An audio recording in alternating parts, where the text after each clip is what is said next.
ചൂരൽമലയിൽ തകർന്ന കെട്ടിടങ്ങൾക്കുള്ളിൽ വീണ്ടും പരിശോധന. ആർമിയുടെയും NDRFന്റെയും സംയുക്ത സംഘമാണ് പരിശോധന നടത്തിയത്. സൈന്യത്തിന്റെ കടാവർ നായ്ക്കളും തിരച്ചിലിന്റെ ഭാഗമായി. ചൂരൽമല ടൗണിൽ ഭാഗികമായി തകർന്ന വീടുകൾ കേന്ദ്രീകരിച്ചായിരുന്നു സംയുക്ത സംഘത്തിന്റെ പരിശോധന. നേരത്തെ പലതവണ തെരച്ചിൽ നടത്തിയ ഇടമാണെങ്കിലും ആവർത്തിച്ചുള്ള പരിശോധനയാണ് പ്രദേശത്ത് നടക്കുന്നത്. JCB ഉപയോഗിച്ച് മണ്ണ് മാറ്റിയും ചെളി നീക്കം ചെയ്തും തെരച്ചിൽ ഊർജിതമായി മുന്നോട്ടു പോകുകയാണ്. ഏതെങ്കിലും സാഹചര്യത്തിൽ മനുഷ്യ സാന്നിധ്യമുണ്ടോ എന്ന് അറിയാനാണ് പരിശോധന. വെള്ളാർമല സ്കൂളിന് മുകൾ ഭാഗത്തും സമാനമായ തെരച്ചിൽ നടത്തി.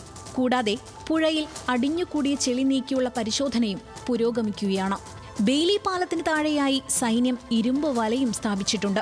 ഒരുപക്ഷെ ശരീരഭാഗങ്ങളുണ്ടെങ്കിൽ തെരച്ചിലിന്റെ ഭാഗമായി അവ താഴേക്ക് വന്നാൽ ഇവിടെ നിന്ന് കണ്ടെടുക്കുന്നതിന് വേണ്ടിയാണ് ഇരുമ്പ് വല സ്ഥാപിച്ചത്. തെരച്ചിലിനു പുറമെ ഉദ്യോഗസ്ഥരുടെ വിവരശേഖരണവും ചൂരൽമലയിൽ പുരോഗമിക്കുന്നുണ്ട്.